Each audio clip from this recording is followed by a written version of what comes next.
8:34. Bueno, muchas cosas que conversar, como decía una de nuestras panelistas, que ya inmediatamente vamos a presentar. Empieza el panel de conversación y saludamos a Montserrat Rolano. Buenos días, Monse. Muy buenos días. Y a nuestros panelistas, está acá nuestra panelista estable, aquí en el estudio, militante de la ADC, ex secretaria general, Cecilia Valdés. Bienvenida, Ceci. Muchas gracias, Patricio, Monse. Y al colega académico de la Facultad de Comunicación e Imagen de nuestra universidad, senador universitario Dino Pancani. Bienvenido, Dino. Muchas gracias por la invitación. Un gusto, Cecilia. Sí, bienvenido, Dino, y Cecilia, bienvenida de vuelta acá a la radio presencial. Te habíamos tenido, pero no acá in situ, así que se agradece. Por cierto, harto tema para comentar, y yo quería partir con el tema del año. Hablamos recién, Cecilia decía que los primeros 12 días son los primeros, son el año, digamos, ¿no? Hoy día estaríamos en julio.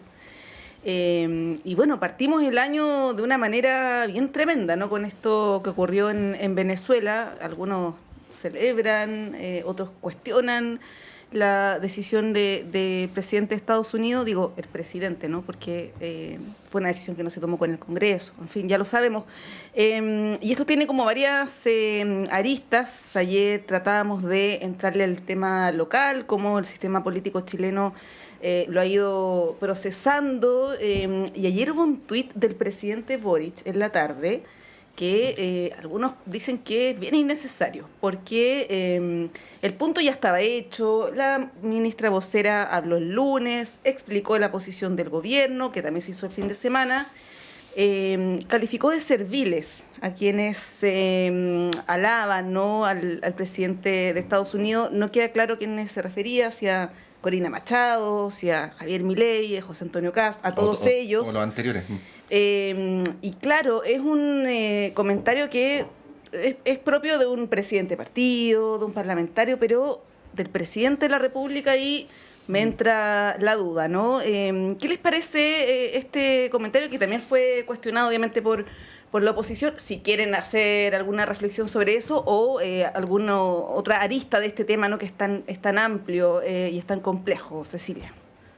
Sí, bueno, creo que fue innecesario. Es distinto ser un dirigente político a ser presidente de un país. Y aquí todo lo que hoy día reclamamos, que es lo que significa la política, la diplomacia, el respeto, yo creo que no estuvo incluido en ese comentario que hizo el presidente Boric, porque fíjate, tú puedes decir cosas bastante parecidas de otra forma. La presidenta de México fue bastante inteligente en decir acuerdos con Estados Unidos pueden haber, sometimiento no.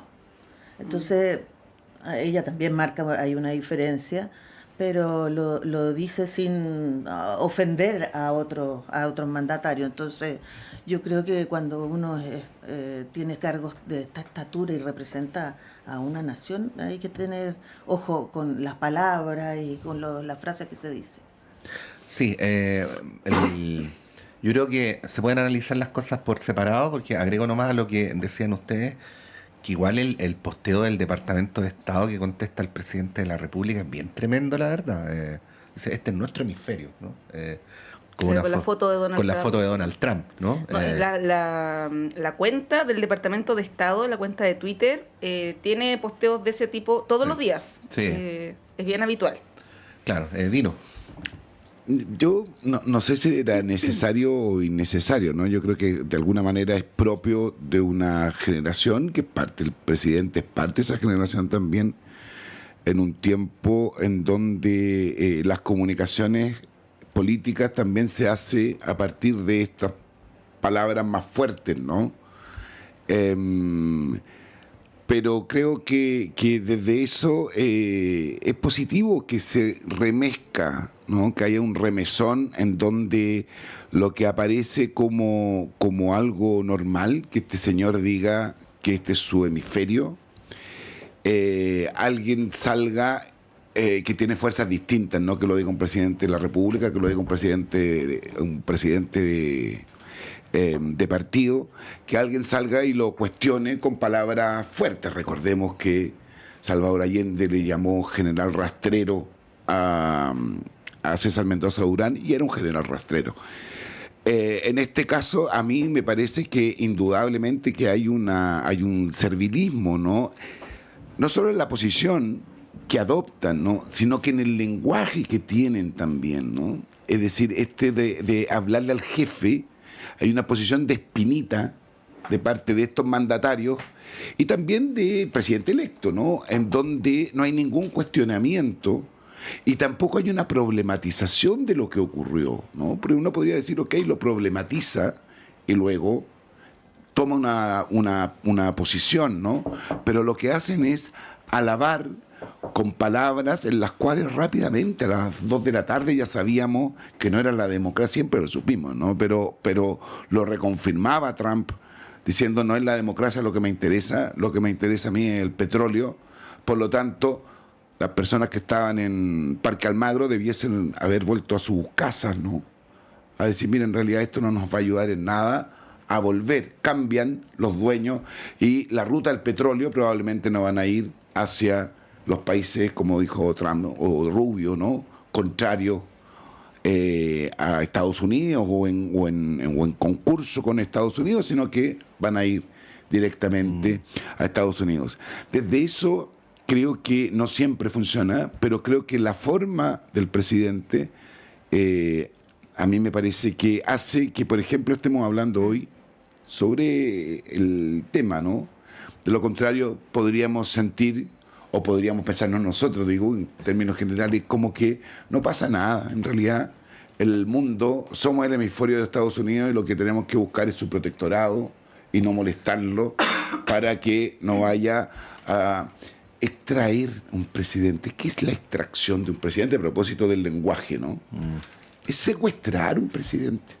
Más allá de que sea un dictador, a ninguno nos guste, lo que uno quiera, pero es secuestrar a un presidente. ¿Cuánto cambia el lenguaje? Yo vi el Mercurio en la mañana cuando me despierto, leo el Mercurio y dice, Estados Unidos interviene en Venezuela. ¿Qué es eso? Se metieron hasta el palacio, toman al perico, se lo llevan, matan a 80 personas, se dice por ahora, ¿no? E interviene en Venezuela. Entonces creo que este relativismo del lenguaje que vivimos hoy, a veces vale la pena que alguien le ponga un nombre y que no seamos tan de cristal, ¿no? El señor Milei es servil y ha sido servil, es cosa de verlo, haciendo cola para un autógrafo, ¿no? No hubo para qué decir.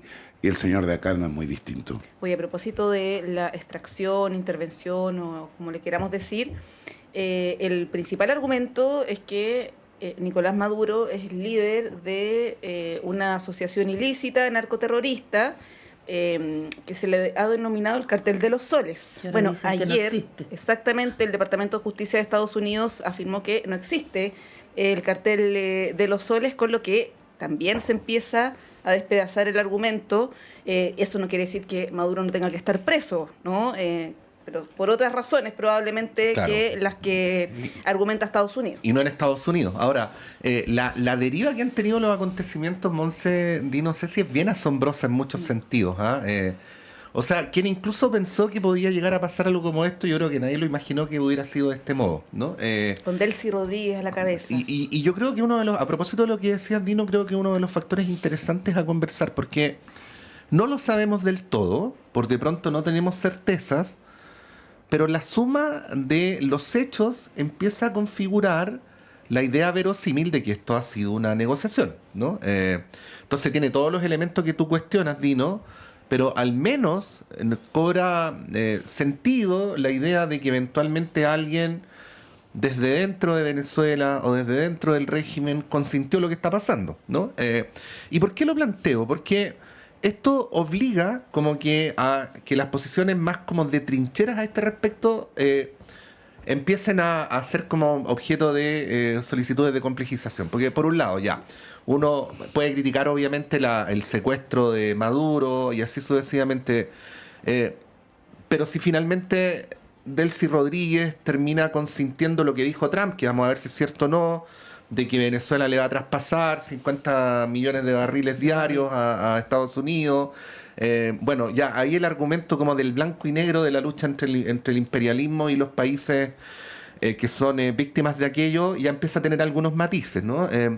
Y misma cosa por el otro lado respecto a María Corina Machado, que en el caso de Chile recibió mucho apoyo para el Nobel y lo recibió de buena fe porque entiendo, Dino, que las personas que firmaron esa carta o que se expresaron públicamente lo hicieron porque entendían que a través de ese apoyo estaban contribuyendo a la normalización democrática de Venezuela. Pero bueno, la deriva que ha venido teniendo estos acontecimientos es que primero María Corina Machado apoyó la intervención militar en Venezuela, ayer le ofreció el Nobel a Trump, entonces también como que el capital político del premio empieza a tener también una afectación. Bueno, digo, está todo mucho más enredado que como lo podíamos ver el viernes pasado, además de lo conmocionante de lo que ocurrió. ¿Cómo lo ves, Ceci? Sí, bueno, hay un punto importante en esto que se refiere a una negociación de negocio, digo, de dinero. En ningún momento Estados Unidos ha nombrado la democracia, el respeto a la Constitución venezolana. En ningún momento le ha importado siquiera cómo están los ciudadanos venezolanos. Pero sí lo que le ha importado esta negociación de cuántos barriles se negocia con Delcy Rodríguez, ¿no? Y yo creo que ahí deja en evidencia la relativización de lo que hizo como justificación con Maduro. Porque recordemos que él, además, una de las primeras cosas que hizo fue indultar al expresidente de Honduras, que estaba básicamente por los mismos cargos casi que Maduro, por narcotráfico. Y él lo indulta, lo indulta para siempre. Y después toma a Maduro, interviene Venezuela, lo captura, con el mismo argumento que libera al otro expresidente. Entonces la justificación de por qué lo hizo efectivamente no tiene que ver con que Maduro ha cometido delitos o con que Maduro sea que ya está descartado, ¿cierto? Que sea el jefe de este cartel de los soles, que no existe. Pero la relativización del argumento se cae. Entonces, el único argumento que va quedando es los negocios que quiere hacer Trump con el petróleo venezolano. Entonces, y eso pasa después que él ha brindado apoyo a distintos presidentes en América Latina. O sea, efectivamente Milei cayó también en este negocio. O sea, esta compra de aviones de F-16 a Dinamarca, comprándolo ya con un desgaste tan importante que le tuvo que comprar los software a Estados Unidos y asimismo Dinamarca le compra los aviones a Estados Unidos. O sea, Estados Unidos está ganando plata por todas partes. Que un buen negociador, Trump parece que sí, pero ocupa la fuerza y la violencia interviniendo los estados, y eso en el derecho internacional no está permitido. Además, él es parte también de la OTAN, que también tiene una carta fundamental de respeto de la soberanía de los distintos estados, no solo de los países de América del Norte, sino que además de toda Europa. Entonces, ahí yo creo que a Trump en algún minuto se le van a derrumbar toda la solidez que uno ve hoy día.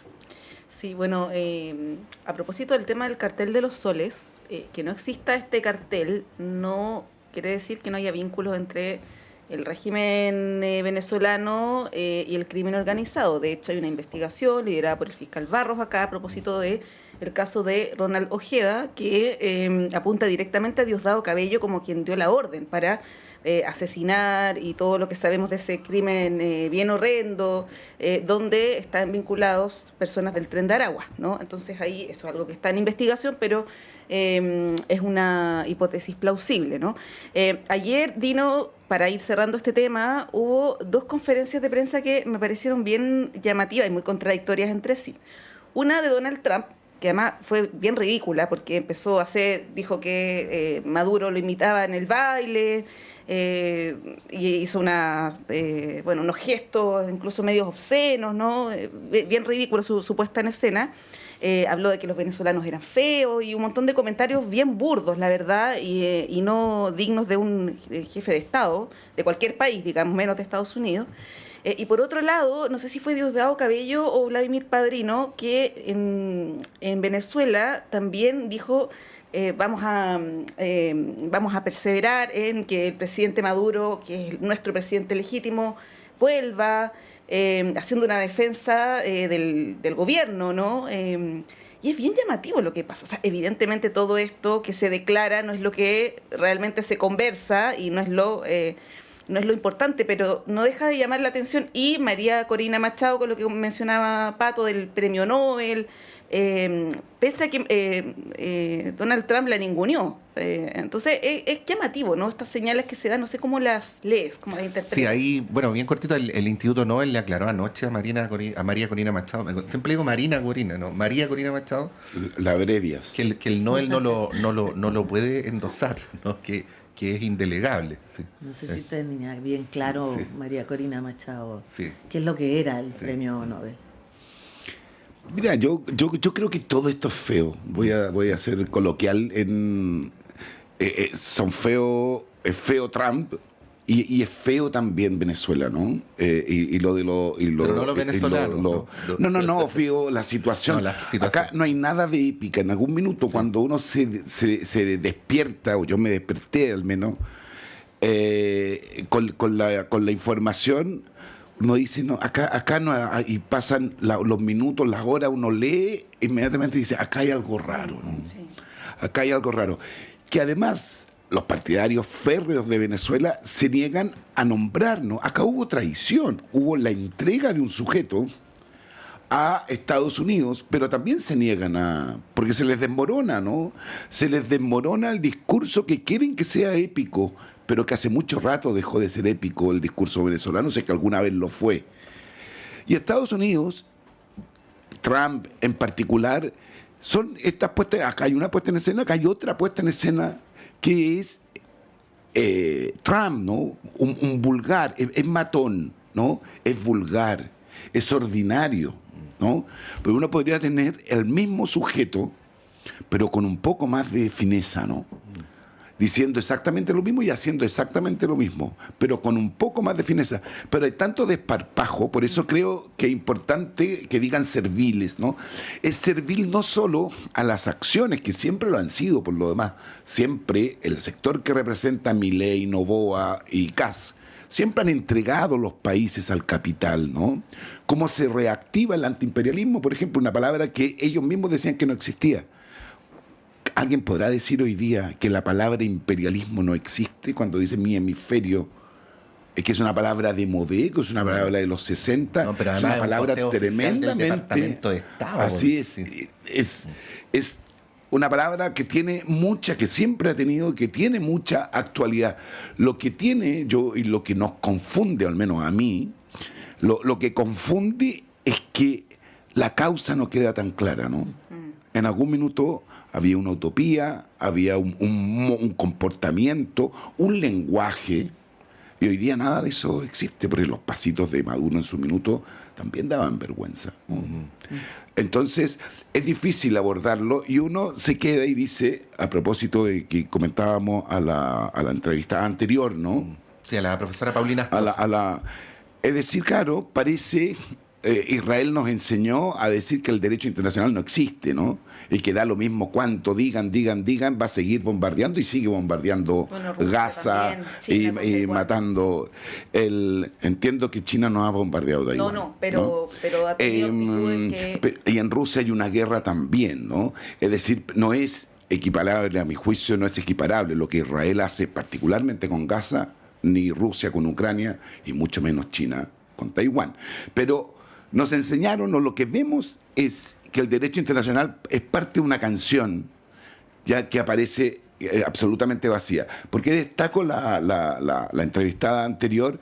Es porque dice, bueno, cuando no se cumple el derecho internacional hay una violación de los derechos humanos que es brutal, ¿no? Acá se dice que hubo 80 muertos. No tienen nombre esos muertos, ¿no? Es parte de lo de este señor de Estados Unidos, dice que fue limpio, ¿no? Que no hubo ningún estadounidense ni siquiera herido, ¿no? Los 80 muertos los puso entre Venezuela y Cuba, aparentemente, ¿no? Estados Unidos no puso ninguno. Creo que es parte de un lenguaje y un discurso deshumanizado que lamentablemente cada vez nos acercamos más a que esté normalizado. Y al tema de los derechos humanos, lamentablemente, los estados no saben o no han querido defenderlos de manera, digo, aislada a las consideraciones políticas, ¿no? Los derechos humanos se defienden en Ucrania, en Taiwán, en Gaza y en Chile. Sí, yo mencionaba los casos no para, evidentemente, equipararlos, porque la gravedad de lo que ha ocurrido y ocurre todavía en Gaza es de un nivel superlativo, digamos. Pero a lo que apuntaba es que el principio de violar el derecho internacional es algo que todas las grandes potencias han realizado en los últimos años. Sí, pues. Bueno, en realidad es tremendo lo que está ocurriendo. Yo sacaba las cuentas, yo no había nacido, pero al presidente que es como el epítome del imperialismo yanqui, que era Nixon, ¿no? Que fue el de... No fue el que, recuerdo que no fue el que la inició, pero fue el que agudizó la guerra de Vietnam, el apoyo a los golpes de Estado en América Latina, que era además un dirigente de formas bastante descomedidas, rabioso, en fin, pero aún así creo que nunca estuvo siquiera cerca de expresarse de la manera que lo hace Donald Trump. Con una sinceridad brutal. Que no tiene comparación. No tiene complejo. No procesa lo que piensa con lo que dice. Yo creo que no tiene complejo, más que presidente se cree un rey y que puede intervenir en cualquier país. Intervención que no solo de manera brutal se refleja en lo que pasó en Venezuela con el expresidente Maduro, sino que en otras intervenciones. O sea, él ha manifestado claramente el apoyo a candidatos a la presidencia de la República de varios países, entre esos el de Chile. ¿Ah? Y esa intervención, no sé si está registrada, ¿qué significa ese apoyo? ¿Significa recursos? ¿Significa dinero? Eso como se declara acá en Chile. ¿Qué hay a cambio de eso? Uno tiene todo el derecho de dudar, ¿cierto? Así como Milei también recibió apoyo en su candidatura por Donald Trump, y ahora está absolutamente sometido a lo que Estados Unidos le indica. O sea, no solo esta compra de aviones, que fue un negocio redondo para Estados Unidos, sino que además la intervención, porque digamos que antes de Milei, el negocio de Argentina era lo mismo, comprar aviones y renovar su flota, pero con China. Alberto Fernández estaba negociando con China esto. Entonces, este cambio no es tan inocente, y este apoyo no es tan inocente a partidarios que Donald Trump sabe que piensan como él y que no tienen problema. Ahora, lo que pide a cambio es lo peligroso. ¿Seguiremos siendo autónomos o le debemos algo más a Donald Trump? Ahora, lo que hizo Trump fue, cuando ganó Castro la elección, él dijo: ganó el que yo quería que ganara. Pero a mí me da la impresión que fue un comentario haciéndose el winner. Porque parece que tampoco se acordaba cómo se llamaba. Claro, no se acordaba, entonces como que dijo, no, ganó el que yo quería que ganara, como atribuyéndose el triunfo, pero más bien como con esa actitud de winner que tiene, que ya había una negociación previa. Es la impresión que a mí me da, por lo menos. Ahora, claro, el solo hecho que lo diga da pie a que haya personas que luego se pregunten si eso se tradujo en algo concreto, ¿no? Claro, pues yo me preguntaría, a propósito de José Antonio Kast, fue a hablar con un embajador que todavía no, las cartas credenciales no habían sido recibidas. Janet Jara fue a hablar con el embajador, en donde, entonces uno dice, bueno, ¿cuál es la presión que incluso la candidata del progresismo va a hablar a la residencia? Ni siquiera es que se movió el embajador, se movió a rendirle, ¿a qué fueron? ¿A tomar el té de Nixon con Parra? ¿Fueron a comer galletitas o fue a rendirle cuentas? Ambos, ¿no? Entonces creo que es brutal el cómo se mueven. Y lo más terrible también es cómo hay fuerzas en las cuales con una dignidad muy cuestionable se rebajan a la presión de Donald Trump. Sí, bueno, esto tiene una deriva política, para algunos tiene una deriva ética también, pero también tiene una deriva concreta que tiene que ver con cuál va a ser la estrategia de relaciones internacionales del próximo gobierno, porque algunos artículos de prensa mencionan que es voluntad del presidente electo señalar a Estados Unidos como su socio principal. ¿Y por qué digo que esto tiene una deriva estratégica que excede a lo ético, a lo político? Porque vivimos en un momento de la humanidad donde incluso las relaciones comerciales están muy diversificadas. Ayer mismo en la reunión entre el presidente electo y la presidenta de la CPC, donde ella señaló varios argumentos en contra de la negociación ramal, del reajuste del sector público, de lo que llamó el amarre, y sin ningún afán de criticar al presidente electo, porque en principio se plantean como cosas aparte. Señaló, por ejemplo, lo importante que era que el Estado de Chile continuara su política de vinculación comercial con la India, ¿no? Entonces, claro, es una pregunta, yo creo, muy importante si el próximo gobierno está concibiendo sus relaciones, incluyendo las comerciales, de modo multilateral o señalando de manera explícita la preferencia por alguno de los polos. Bueno, queda en el aire ahí, lo podemos seguir conversando. Son las 9:02, vamos a un breve alto y continuamos en Radio Análisis.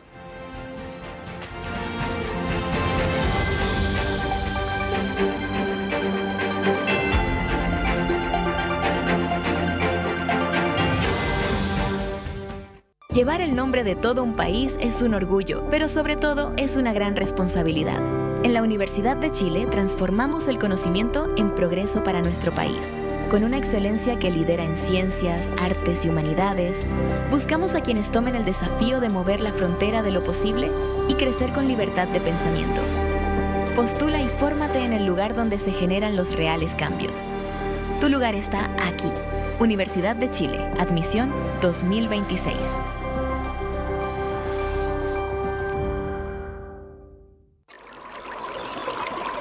Aguas Trayén o Cascada en Mapudungún es la mejor agua purificada con tecnología de última generación. Para más información, visite su página web www.aguastrayen.com.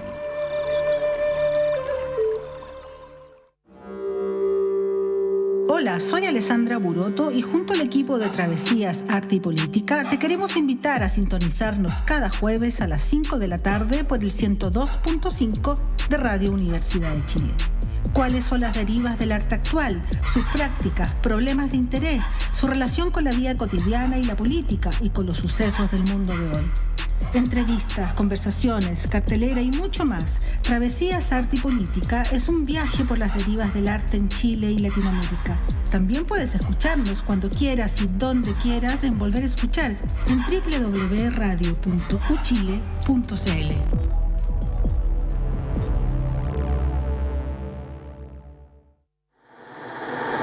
Este verano, la escuela de temporada se vive en los territorios y se escucha en la radio. Sintoniza Somos Universidad, Somos Territorio. Vamos a la escuela de temporada, el programa de Radio Universidad de Chile. Escúchanos desde este miércoles 7 de enero hasta el viernes 16 de enero a las 14 horas. Más de 50 actividades gratuitas en Puente Alto, Melipilla y Parque Met. Toda la información en uchile.cl/escuela de temporada y @betscom_uchile. Somos Universidad, somos Territorio. Hola a todos, yo soy Rodrigo López, periodista, y los invito a todos a Rocadictos, programa de divulgación científica de la Facultad de Ciencias Físicas y Matemáticas de la Universidad de Chile. Todos los miércoles a las 4 de la tarde por la 102.5 hablamos de ciencia, tecnología y cultura pop, junto a personas del mundo de la ciencia. Recuerda, todos los miércoles por la 102.5 FM Rocadictos.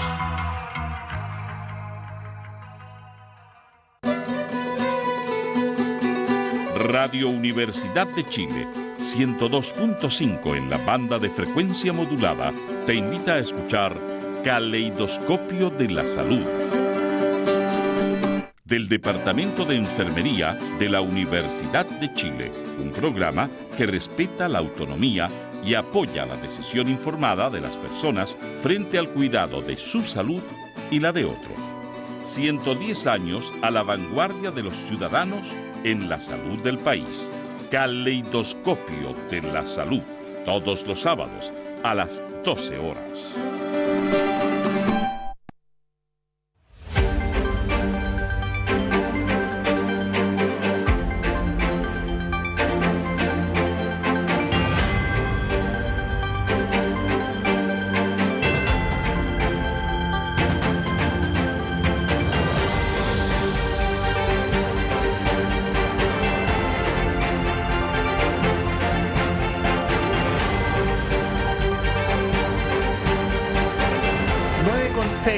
Continuamos en Radio Análisis.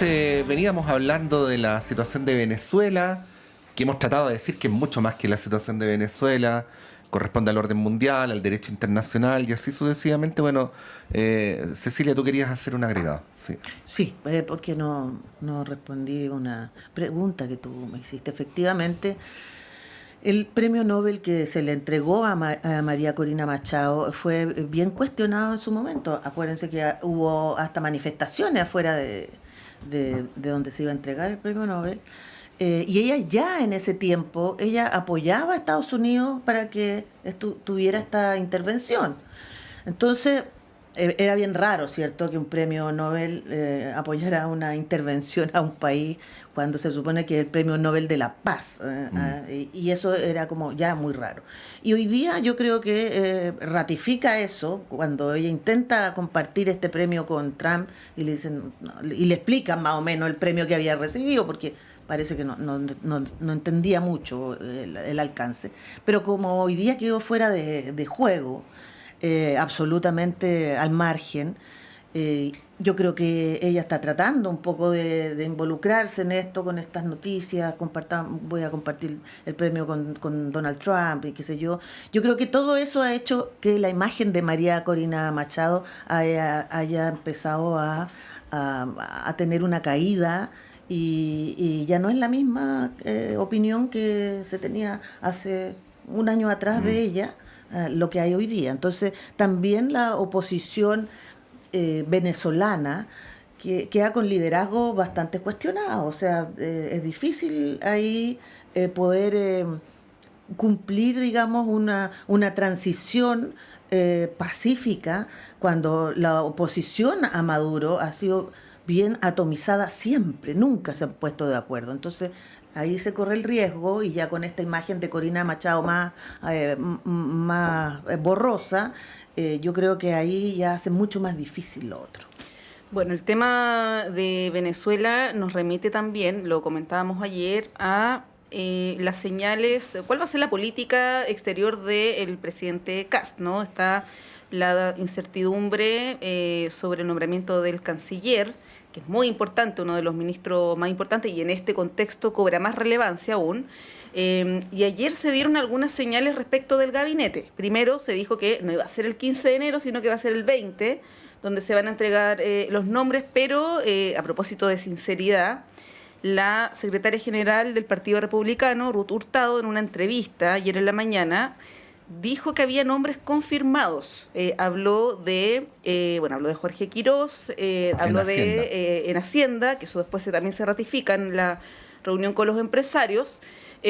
Habla de Iván Poduje también, y no me acuerdo qué otro nombre Álvaro. Sí, bueno, Claudio Alvarado y Martina Rau también en obras públicas, ¿no? Luego, cuando va a esta moneda chica que la bautizaron como OPE, ¿no? Le van a preguntar y ella guarda silencio. Pareciera que cometió ahí un lapsus de demasiada sinceridad. Pero quiso quemar a alguien. O quiso quemar a alguien, claro. Sí. Eso siempre está en las posibilidades. Con la información que tenemos, que evidentemente vamos a conocer en las próximas semanas, en los próximos días, pero ya el nombre de Jorge Quirós genera resistencia. Hace un ratito la diputada Gael Llomas dijo que como ministro de Hacienda le resta legitimidad y honorabilidad al cargo.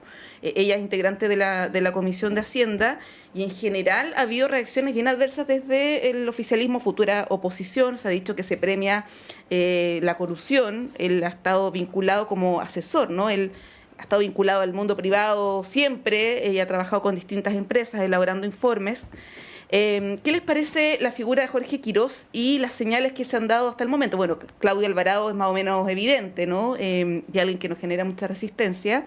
Pero, por ejemplo, Iván Poduje, que claro, puede haber sido para quemarlo, es una figura muy controversial, ¿no? Que tiene además una manera de hacer política muy adversarial, muy agresiva. Y Vivienda es una papa caliente. Yo No, prevengo que se ve que una de las fuentes de conflicto en el próximo periodo presidencial va a ser Vivienda. Si la crisis está... Pero no ser nombran arquitecto- en obras públicas a Poduje. No, en Vivienda. En En Vivienda, Vivienda. y Martín Alvarado no, Arrau. No, claro. Arrau En obras públicas. Arrao en obras públicas. Claro, son algunos nombres que suenan, que evidentemente se pueden caer en el último momento, ¿no? Lo de Quirós se lo habría confirmado Casta a los empresarios, así que eso estaría más o menos listo. En su momento se especuló que Rosana Costa podía ser Banco Central. del Banco Central, que tiene afinidad, digamos, con ese sector, así como lo hizo Marcelo en su momento, que era un nombre que uno dice tiene sentido, ¿no? Sí, claro. Pero Jorge Quirós, que además no es experto en macroeconomía, tiene este historial, uno dice, no sé, es llamativo, ¿no? Dino, ¿qué te parece? Mira, yo creo que este mismo Partido Republicano es un partido que se fue construyendo a partir de pirquineos, ¿no? Te saco de aquí, tomo de allá, tomo del otro lado. Y creo que se construye finalmente, o construyen una derecha hegemónica a partir de relaciones personales, y también de haber puesto al centro los capitales de cada uno, ¿no? Quirós puso el suyo, Arrau, etcétera. Creo que lo que está haciendo es una devuelta de manos a estas personas que hace 6 años atrás era un tanto increíble, ¿no? Que el Partido Republicano, tal como hace 10 o 12 era impensable que el Frente Amplio iba a ser gobierno, ocurre exactamente lo mismo con el Partido Republicano. Y lo que hace es un club de amigos en los cuales van a ser presidente, es decir, van a ocupar cargos de responsabilidad. Me parece que Kast lo dijo además, ¿no? La gente que ven cerca mío va a tener cargo de responsabilidad, obvio. Va a operar un poco como operó el primer gabinete del presidente Boric, ¿no? Hay un círculo en el cual no son los partidos los que intervienen, sino que son los amigos de los otros partidos para tratar de darle una suerte de una paleta de colores un poquitito más amplia. El problema de los republicanos, a mi juicio, es que son criados en el programa Sin Filtro, ¿no? A propósito de Poduje. Entonces, lo que han hecho no es construir, no es buscar un diálogo, no es no es respetar la institucionalidad. Lo que han hecho es destruir, y han ganado, y les ha sido electoralmente rendidor. ¿Cómo lo van a hacer? Yo, la verdad es que de este gobierno no tengo muchas expectativas, ¿no? En términos de si lo van a hacer como gestión, que puedan tener a las personas más indicadas para poder hacerlo. No son grandes empresarios, como podía haberlo planteado Piñera en su minuto, no son académicos, no sabemos en definitiva qué son, en qué han destacado para poder tener el cargo de responsabilidad que el presidente electo le va a dar. Por lo demás, el presidente electo, aparte de haber rendido electoralmente de una manera muy contundente, ¿en qué destacó? ¿No? Destacó como parlamentario, no es precisamente el Mateo de la sala del Congreso, ¿no? Es alguien más bien ausente en el ejercicio del poder. No sería raro que sucediera algo similar. Oye, olvidé mencionar un dato bien importante, para darle la palabra a Cecilia o a Pato, que ayer fue Johannes Kaiser también a la OPE, y llegó con una carpeta con nombres, donde él dijo que no estaba incluido el suyo, pero eso da a entender que el Partido Nacional Libertario va a ser parte del gobierno, porque sería raro que que desde el entorno o el presidente electo decidiera excluirlo, ¿no? La hipótesis era que ellos se iban a autoexcluir, pero si ya manifiesta la disposición de ser parte del gobierno, llega con una carpeta con nombres, da a entender que ellos van a ser parte del gobierno, ¿no? Lo que es un dato que no teníamos, por lo menos. Sí. Bueno, hay un paralelo bien interesante en cómo se está erigiendo este gobierno en comparación con cómo se erigió el que está actualmente en ejercicio, porque ustedes se acuerdan que fue una historia en primera vuelta, luego otra historia en segunda, y estaba esta pregunta en los minutos posteriores a que se conociera ya definitivamente el triunfo de José Antonio Kast, si lo que se venía era un gobierno de los republicanos o un gobierno de los republicanos más Chile Vamos en una suerte de igualdad de condiciones. Las primeras señales que se dieron apuntaban a que iba a ser más bien una suerte de gobierno en igualdad de condiciones. Recuerdo, por ejemplo, que Rodrigo Álvarez la misma noche de la victoria dijo en la televisión que esta idea de los anillos concéntricos que había operado al principio del gobierno de Boric, que era los míos acá alrededor y luego un poquito más afuera los otros, era una mala idea que ya había quedado demostrada y que por lo tanto se iba a construir un gobierno sobre la base de un trato más o menos igualitario a todos los partidos. Pero con posterioridad se han ido dando señales un poquito contradictorias con eso, ¿no? Por de pronto parece ser que los partidos de manera orgánica no están como participando tanto. Los trascendidos señalan que hay un equipo que es de la confianza directa de Kast, consultando nombres, no necesariamente pasando por las directivas de los partidos. Y el hecho de poner en Hacienda a alguien que no tiene una tradición de cargos en la institucionalidad, también Mara Cedini también en la vocería. También contradice esa idea, la idea que le plantea el socialismo democrático al Frente Amplio, ¿no? Bueno, ustedes ganaron, pero nosotros sabemos gobernar, ¿no? Que es más o menos lo que le diría, ¿no? Chile Vamos al Partido Republicano. Bueno, parece que todavía está bien vigente esta idea de, bueno, ganamos nosotros los republicanos y los otros nos acompañarán por aquí y por allá. Digo, es todo especulativo, pero a la luz de las señales que se han ido dando, Cecilia. Bueno, yo creo que hace mucho rato que no hay coaliciones, coaliciones como las que hubo, que cuando se gobernaba la coalición. Yo creo que más bien hoy día es una agrupación de partidos más afines y que cada uno negocia los cargos. Es un poco más dura en ese sentido. Y lo que piensa Kast, yo creo que está como bastante claro su aproximación a un tipo de empresario, porque no estamos hablando de empresarios destacados, estamos hablando de empresarios que han sido conocidos por otras cosas, como colusiones, ¿no?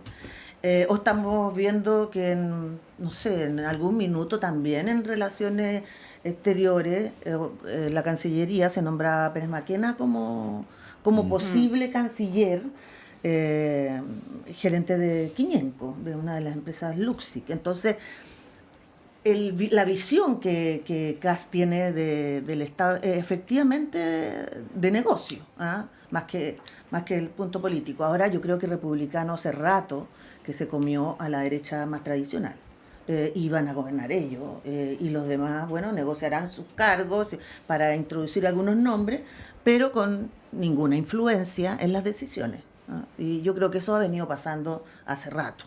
Ya yo no creo que las coaliciones hoy día existen, sino que más se aproximan a hegemonía de algún sector. Puedo solo complementar muy brevemente, que me gusta mucho esta idea de que el gobierno de estas agrupaciones que son de facto, ¿no? Yo cuestiono, digo, un candidato o una candidata que está ahí por un colectivo, ¿no? Por el trabajo que hizo en colectivo, por el partido político que representa.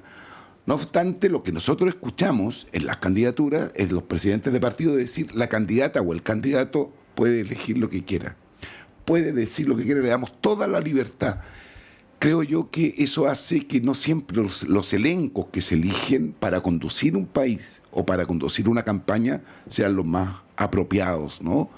Se vota por una candidata también por el colectivo que ella representa o en el caso del candidato, ¿no? Se vota también por ese colectivo, no por el club de amigos o por el club de la universidad o por las razones que sean, que son razones de facto, que por lo demás la ciudadanía no es lo que está no es lo que está señalando su adherencia es muchas veces por los que no van a estar dentro de ese gabinete o de ese espacio, ¿no? Claro, pero perdón, aquí también hay muestras que el tema de los negocios es muy importante para CAS. O sea, esta visa que se está nombrando hoy día, que quizás le vamos a dar visa a los migrantes para que puedan trabajar como temporeros en los campos, fue una negociación que hizo con el presidente de la Sociedad Nacional de Agricultura, que fue ministro de Agricultura en el gobierno de Piñera, que es Antonio Walker. Entonces, ahí quedan, bueno, ¿qué pasa con los migrantes? Bueno, se iban a ir o ahora los vamos a dejar, porque nos conviene pagar bien poco, ¿cierto? Porque ya los chilenos no están trabajando en los campos porque se violan los derechos laborales, porque se paga muy poco. Entonces los migrantes sí, y le vamos a dar visa por ese tiempo. Yo creo que todo es contradictorio hoy día. Bueno, y la señal que da José Antonio Kast del día siguiente viajar a Argentina con una comitiva empresarial bien robusta, es la señal también de lo que probablemente quiere imprimir en su gobierno. Los queremos llevar, a propósito de economía, de negocios, al proyecto de reajuste del sector público, que empieza, bueno, o sea, va a continuar su tramitación ahora a partir de la mañana. Y que ha generado, empezó ya, claro. Empezó ayer, claro, y hoy día continúa, creo que a las 8:30 empezaba. 8:30. Que ha generado críticas por distintas razones. Hemos hablado de esta famosa norma de amarre, ¿no? Que se ha denominado, ya se instaló ese término de amarre, pero la verdad es que la ley pareciera más una ley miscelánea que una de reajuste del sector público, que incluye normas tan diversas como el tema de la reconstrucción del incendio en la Quinta Región. Incluye una norma que es muy importante para nuestra universidad, que excluye a los académicos de universidades públicas de acogerse a retiro a los 75 años, ¿no? Que tiene que ver con el reajuste de todas maneras, pero hay cuestiones que son bien, hay algunas normas que tienen que ver con la pandemia, etcétera. Y bueno, ayer se le planteó al ministro Grau la posibilidad de ver estos asuntos por separado, porque son materias distintas, son como 100, ¿no? Que son distintas entre sí. Considerando que ya estamos muy tarde en la tramitación de esta ley, los funcionarios públicos tienen el riesgo de no recibir su remuneración, con todos los beneficios, además de fin de año, ya estamos en otro año, y el ministro Grau dice una cosa así como, bueno, si es que ganamos, ganamos, y si perdemos, perdemos. Que es una apuesta bien arriesgada, la verdad, y considerando lo que está en juego, no sé si es una buena estrategia, pero ahí les dejo el análisis a ustedes, Dino. ¿Cómo ves esta ley de reajuste que ha sido particularmente llamativa porque es la última, además, de este gobierno? Sí, la del ministro Grau es como el Logan de Pichanga, ¿no? Ganamos sí, o perdemos, ¿no? Todos para adelante, ¿no? Sí. Todos Sí. para adelante, sí. Bien. Claro, yo en todo caso también la separaría, ¿no? Yo me voy a referir a dos o tres. Una, la de los 75 años de los académicos de la Universidad de Chile, en la cual estoy profundamente de acuerdo en la autonomía universitaria y que un académico o una académica a los 75 años puede estar perfectamente en pleno ejercicio para seguir aportando a la universidad, al pensar y al país. Jubilar a alguien, estoy hablando por el oficio, ¿no? Por el oficio que se tiene. Los académicos, claro. Sí, es decir, yo tengo la experiencia, no daré nombres, pero la experiencia de mi facultad es que personas que están llegando o que tienen esa edad, tienen un nivel de productividad, le dan una prestancia al periodismo, siguen siendo una voz señera, por lo tanto creo que es distinto a alguien que tiene otro oficio en donde efectivamente hay un desgaste y podría jubilar, ¿no? Pero creo que, y con eso cierro ese punto, es que es un aporte al país permitir el mantenerlo, y creo que es un dilema falso el que sería esto lo que está taponeando el ingreso de nuevos académicas y académicos, pues el número, el porcentaje es muy bajo, ¿no? Es muy bajo. Son las políticas de no inclusión que tienen los gobiernos para captar estas nuevas académicas y académicos las que no permiten, ¿no? Esta concursabilidad es la que no permite este ingreso. Y lo segundo es que no puedo más que estar de acuerdo con el gobierno a propósito de el dejar con una cierta protección a las y los trabajadores, ¿no? No los trabajadores de confianza, que me parece que lo han pedido, es decir, lo ha pedido el mismo gobierno y se ha respetado relativamente, es que quienes entran como un funcionario de confianza política de los ministerios, que no son muchos tampoco, porque eso también está normado. Los que ingresan tienen que salir con el gobierno el mismo 11 de marzo, pero no puede ser que uno tenga el despido a diestra y siniestra de un señor que ganó la elección diciendo además, ¿no? Voy a entrar y voy a ir, ¿cómo era? Escritorio por escritorio, determinando quién se va y quién se queda. Alguien que lleva 3 años trabajando, tiene derechos, que ya el Estado no le paga indemnización, se hace caso omiso a los derechos de ese trabajador y esa trabajadora, ¿no? Y además llega un gobierno en el cual dice, nosotros vamos a expulsar o a echar a todos quienes ingresaron los últimos 3 o 4 años. Me parece que esta es la línea correcta, el gobierno al querer defender. No es una ley de amarre, no lo puedo denominarlo de esa manera, es una ley de miscelánea, de protección a las y los trabajadores, y no puedo sino estar muy de acuerdo. Cecilia. Sobre todo, yo diría que ha sido una campaña en donde se ha amenazado permanentemente a los funcionarios públicos con despido. O sea, las asociaciones de funcionarios tienen todo el derecho a tener dudas de cómo se va a ejercer eso y que no se van a respetar los derechos de los trabajadores. Es bien distinto. Y en eso el gobierno fue bien transparente, ¿cierto? Dijo, los asesores se van con los asesores de confianza, se van con el ministro, el subsecretario, el presidente de la República, y eso quedó muy claro, que es primera vez que se hace, y en eso este gobierno ha sido súper transparente. Pero otra cosa es un profesional que ingresó con un grado no alto, bajo, no sé, de grado 8 o 7 para abajo, que no son los grados altos de los asesores de confianza, como profesional a un servicio público. ¿Por qué tendríamos que vulnerar los derechos laborales de esa persona? ¿Por qué tendríamos que cuestionar? A no ser que se haga una discriminación política. Y eso ya estamos entrando en otra cosa. Porque si yo quiero colocar solamente en los servicios públicos gente que piense o que votó por Kast, yo estaría bien como asociación de funcionarios, yo estaría cuestionando los nombramientos y los despidos que hace. Ya no solo, bueno, se hizo hoy día en la Contraloría, yo ahí tengo mis dudas, porque yo creo que la Dirección del Trabajo ha funcionado bien en esto, y la Corte Suprema también ha hecho su trabajo, o sea, ha reconocido que 5 años a contrata ya es un funcionario comparado al funcionario de planta. No es un funcionario parcial o temporal, ¿cierto? Este gobierno en esta ley adosaba, no sé si eran 2 o 3 años. 2 años, que ya fue rechazado.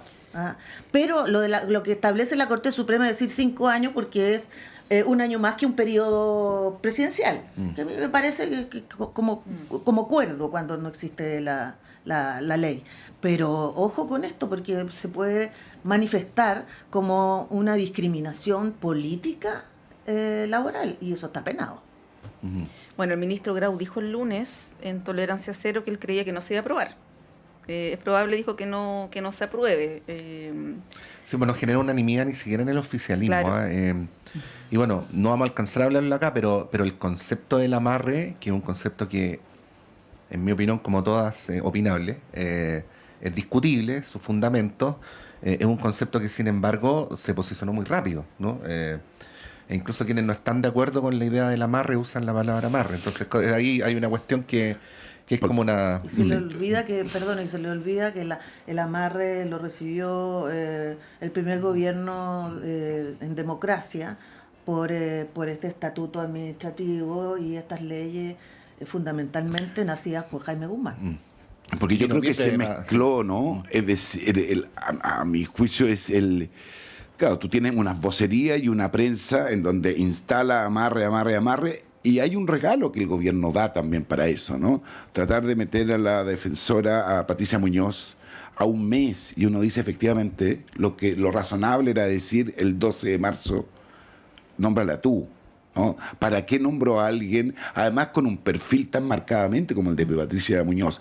Creo que eso facilitó que se instalara, porque los primeros ejemplos eran en torno a el caso de Patricia Muñoz, que finalmente no fue ella la que fue nombrada, ¿no?